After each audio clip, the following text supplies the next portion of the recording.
नमो नमस्ते खिलकारणाय निष्कारण्यादिभूतकारणाय सर्वागमनायमिहाडेवाय सर्वागमनायमिहाडेवाय नमो वर्गीय परायणाय नमो वर्गीय परायणाय। बोलिए भगवान भोलेनाथ की, बोलिए श्री कृष्ण सरकार की, भागवत महापुराण की, गुरुदेव भगवान की जय। श्री राधे श्याम।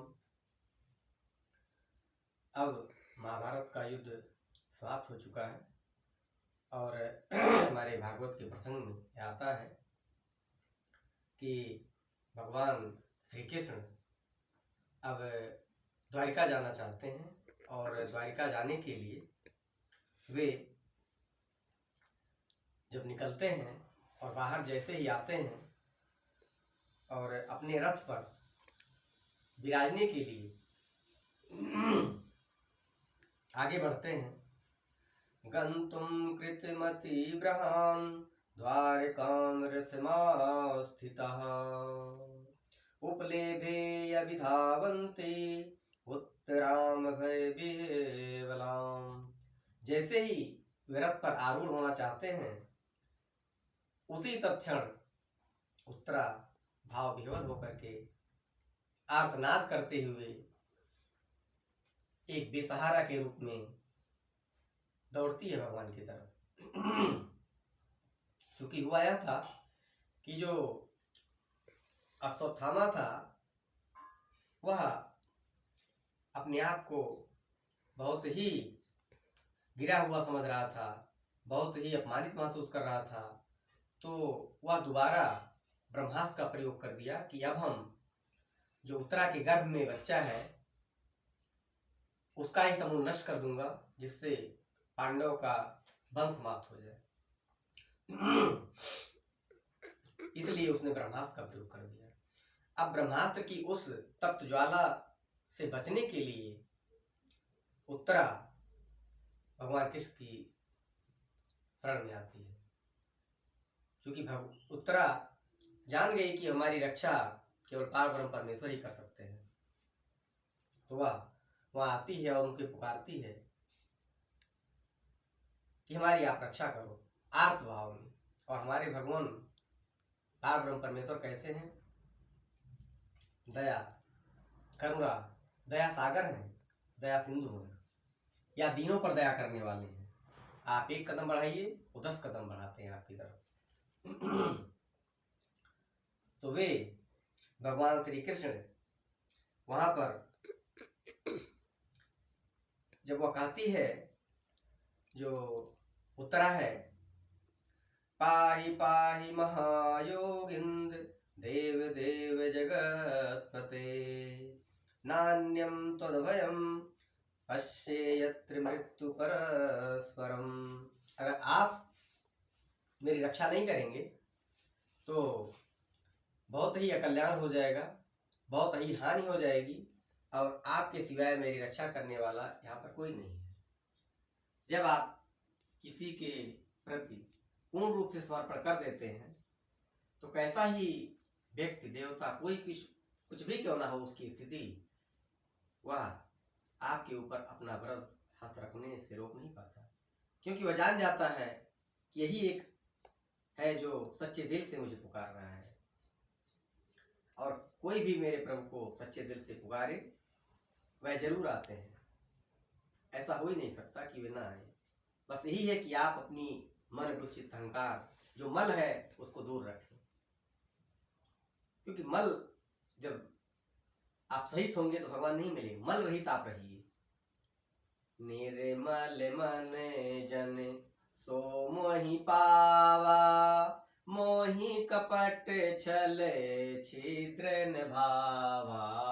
निर्मल मन जन, निर्मल मन जन सो मोहि पावा, मोहि कपट छल छिद्र न भावा। निर्मल मन, निर्मल मन जो होता है वही हमको पा सकता है। जिसके अंदर कपट भेदभाव ना हो, भेद रहित होना चाहिए। तो हमारे भगवान उस पर कृपा करते हैं। उसके बाद वहां पर जो कुंती है, जब ये देखती हैं, कुंती बुआ है उनकी, और वो जानती हैं कि पार्वती परमेश्वर लीला अवतार के लिए धारण किए हैं अपना रूप, और सब इसमें है और सब इनके हैं, तो वो जो है बहुत प्रसन्न होती है और वंदना करती है भगवान श्री कृष्ण की। और क्या कहती हैं, नमस्ते पुरुषम त्वाम यदमीश्वरम प्रकृते परम अलक्ष्यम सर्वभूतानां अंतर्बहिर्यवस्थितम। आप ही, मैं आपको नमस्कार करता हूँ जो कि आप प्राणियों के अंदर और प्राणियों के बाहर हैं और इस पूरे संसार के स्वामी हैं। और ये जो सृष्टि है ये आपकी माया है। प्रकृति और पुरुष दोनों का भेद आपसे ही है और दोनों में आपकी महिमा है। जो प्रकृति के तत्व हैं, प्रकृति और पुरुष, जो प्रकृति का तत्व रज, सत और तम, और उससे जो काम क्रोध लोभ उत्पन्न होता है, और जो तत्व हैं हमारे शरीर के इंद्रियों के रूप में, ज्ञान इंद्रियां और कर्मेंद्रियां, उसके बाद मन, चित्त, अहंकार और बुद्धि, ये सब आप ही के रूप हैं। आप पर जो आप जिस पर कृपा करते हैं वो इस पर बैलेंस स्थापित कर लेता है, संतुलन स्थापित कर लेता है। और आप हम पर कृपा करें, और कृपा क्या करें, विपदा संतु न शाश्वतत्र जगद्गुरो भवतो दर्शनम यस्याद पुनर्भव दर्शनम। आप हम पर कृपा कीजिए कि हमेशा हमें दुख दीजिए, क्योंकि जब आप दुख देंगे तो आप हमको दर्शन देंगे, हमारे पास आएंगे। जब जब हमारे ऊपर दुख पड़ा, चाहे लाक्षागृह हो, चाहे द्रौपदी का प्रसंग हो, और चाहे वन का प्रसंग हो, हमेशा ही, और चाहे अभी अभी उत्तरा का प्रसंग था, आपने हमेशा हमारी रक्षा की। इसलिए मैं ये चाहती हूँ कि आप हमेशा हमें दुख दें। इस पूरे ब्रह्मांड में सृष्टि जो ये कुंती हैं वही ऐसी है जो भगवान से दुख मांग रही हैं।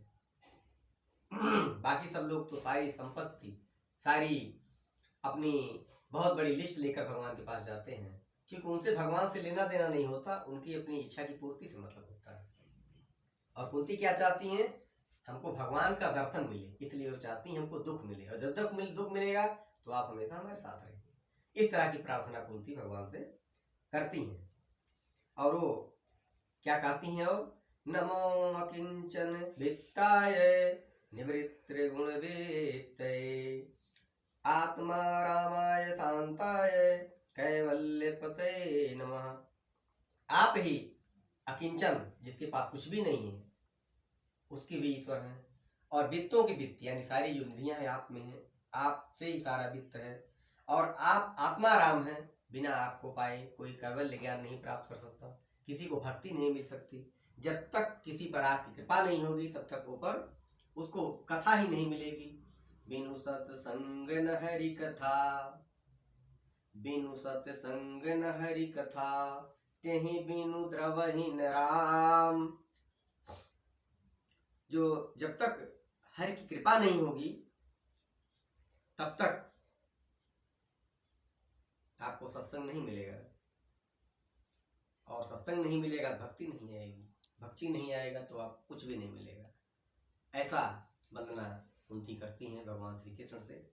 और क्या कहती हैं कुंती, मन मोहन कान्हा विनती करूं दिन रैन, मन मोहन कान्हा विनती करूं दिन रैन।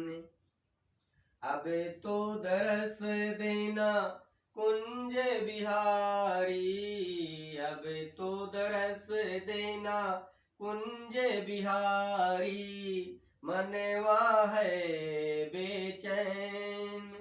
मन मोहन कान्हा विनती करूं दिन रैन, मन मोहन कान्हा विनती करूं प्रकार से कुंती उनकी प्रार्थना करती हैं, भगवान प्रसन्न होते हैं और हम सभी भक्तों पर भगवान ऐसे ही प्रसन्न हो और प्रसन्न होकर के हम लोगों को भक्ति दें, जिससे हमको एक साथ भोग और मोक्ष दोनों की प्राप्ति हो। जय जय श्री सीताराम, जय जय श्री राधे श्याम, भागवत महापुराण की जय।